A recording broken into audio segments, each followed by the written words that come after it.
During this week's video, we make an easy access point to our Jeep by cutting a hole in the floor to access the fuel pump. And I do not recommend doing this at home. Not a good idea. You'll see in the video.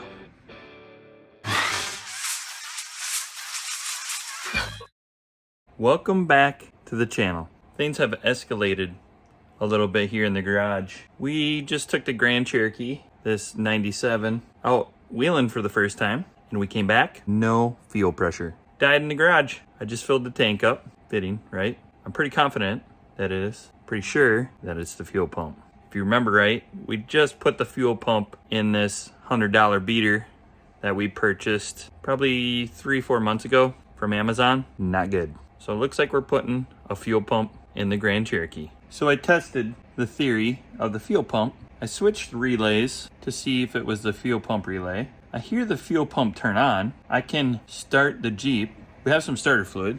So we used starter fluid and we got the Jeep running again on starter fluid. And again, I can hear the pump turn on. There's just no fuel pressure to the fuel rail on the engine. So I'm pretty sure we got a bad fuel pump from Amazon. Leading me to the next situation. If you remember right, the fuel tank straps on this Grand Cherokee are less than ideal.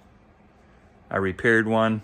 The straps are questionable. You can buy the straps. You can't buy, well, you can buy the hardware to mount it too, but it's kind of expensive. I'm thinking of going a different direction now with this Grand Cherokee. And the direction is to do a tank tuck on the Grand Cherokee. What gives me mixed emotions though, because I wanted to do the tank tuck first on my other Grand Cherokee, the off-roader.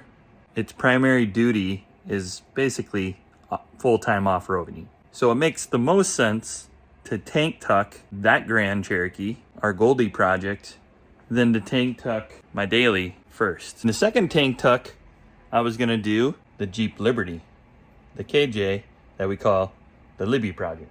This Jeep was gonna be my second tank tuck. If I have to pull the tank on the daily ZJ, I might as well do a tank tuck on it now, leading me to change the direction of this project, the daily Jeep, maybe into something more functional. So this is going to be the beginning of a new era for us. We're going to make a recovery vehicle, and we're going to make it out of this 97 Jeep Grand Cherokee.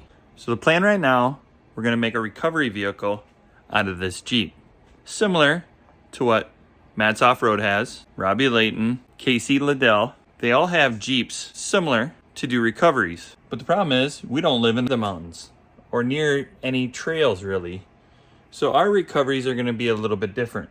We're going to do recoveries during the winter. We'll do local recoveries, people that are in the ditch, so we can recover them from the ditch during the snowstorms that we have here in Minnesota. And we can go to some local off-road events in the summers to do some recoveries there as well. So there you have it. 2 problems. Well, actually, one really big problem. I don't like the way the Jeep is in the garage and the Jeep doesn't run. It's in the garage, but my welder is behind it and I would like to face it this way towards my bench and the welding table over there and get it up on jack stands. So we got the spare to remove. We need to pull the carpet up and we need to pull the back seat out. So we're gonna do the tank in here, but we're gonna build a box for inside the cab because we don't want the tank exposed to the inner cab. Leads us to doing something back here as well. So it's Cyber Monday and I went and picked up a little gift for Barry. Aren't I nice? This is what we got. So we picked up a winch. And my thought is to put the winch somewhere underneath the floor here and build a bumper. Then the winch will have the fair lead would sit right in here. Rear recovery winch in the rear. I figured if we're cutting this thing up, we're cutting the whole back out, we might as well install a winch and start making this Jeep a recovery vehicle.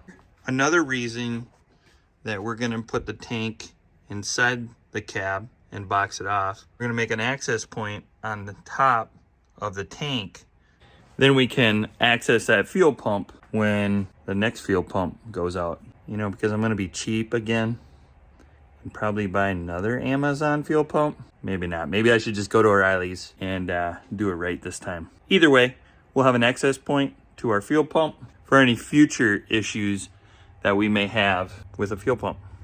We'll have easy access and we will not have to drop the tank again. Let's go.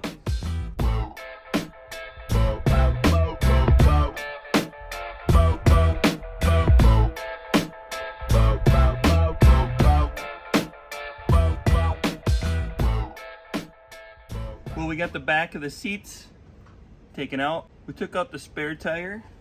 We got the backs of the seats off. And we only broke one bolt.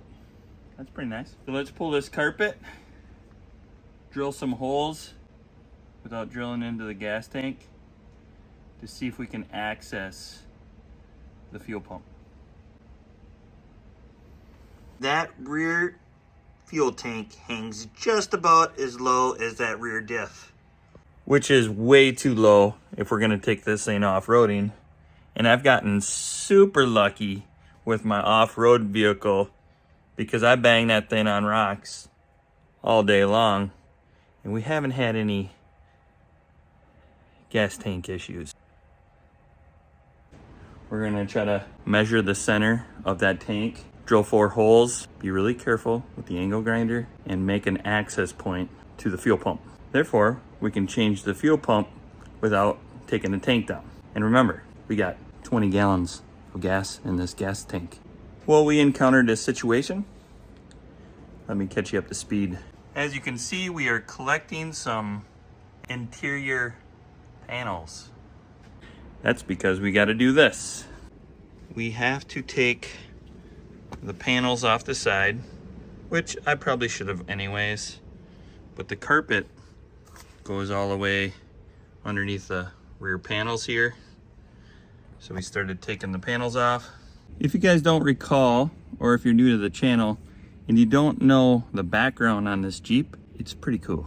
This was a local audio contest winner, you know, with decibels and boom booms, and you can tell throughout the Jeep. One with the sweet headliner and the thick carpet, the dyno mat, and check this out. There's spray foam throughout the entire Jeep.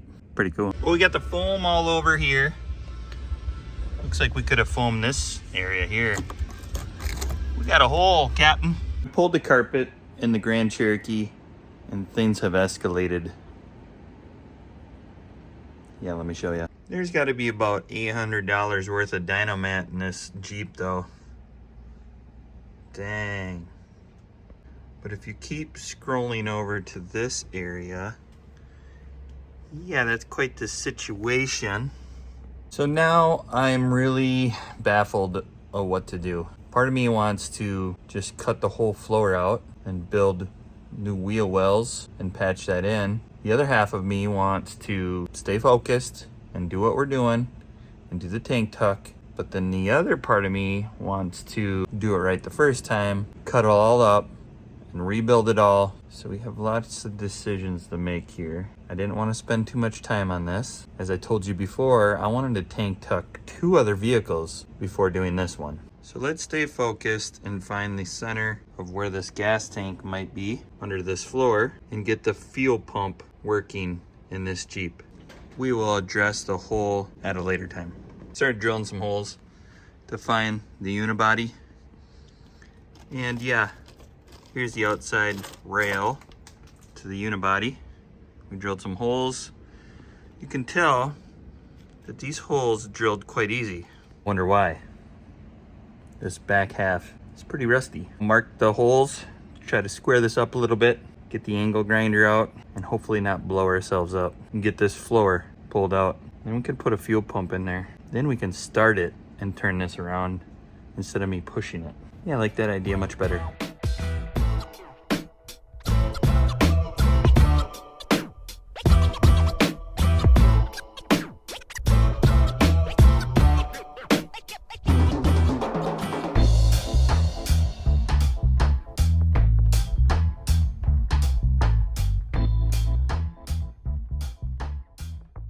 I guess this is a part of the video where I count my blessings. You saw us doing a little angle grinding, cutting this floor up, and as you can see, we got the floor up. Now we can get the fuel pump. Had to cut 2-3 different places. My measurements were a little off. Then I get a little close to the fuel tank. Yeah, so I'm really counting my blessings because I'm grinding, and look at this. So I'm trying to cut this floor up. This part, pretty easy to cut. This part, really easy to cut as it's super rusty. So we got the tank pulled up. There's supports here. So we had to cut these, but then the supports go on this side. And I was a little too far forward up here, so I went back a little bit, did some cutting. Then I smelt gas, so I stopped cutting. And then I started using some of my Gorilla Grip and just heaving this floor up. Then I saw this. Yeah, we got super lucky. We cut the fuel tank. So grinder, sparks, fuel tank, that's full. Really counting my blessings right now. I was like praying to myself while I was cutting this. This is probably not a good idea. There's a fuel tank right there, and I got a lot of sparks going on, and I really don't know where the fuel tank is. I'm just kind of guesstimating. Yeah, so I'm not going to do any more grinding. Try to wiggle this floor off, then we'll put that new fuel pump in that we got from O'Reilly's. And hopefully this Jeep starts again. Get the fuel out of the tank. Luckily I have more Jeeps, so we'll go get another tank from one of the parts Jeeps at the boneyard. Yeah, feeling super blessed, so I'm glad it didn't blow up. This video probably would have never been posted. All right, let's get this floor pulled up and get that fuel pump in.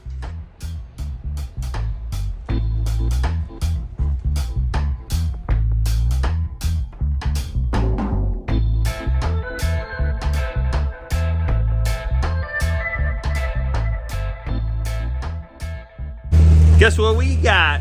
We got ourselves a running Jeep. She running again. Rest in peace, my cheap Amazon fuel pump. Got the Jeep running again, and we have a giant hole in the back of our Jeep. To be honest with you, I might just cover this up for now and drive it for a couple days to get that fuel out of there. Then we can pull the fuel tank and relocate it. We still have to find a mounting spot for the winch.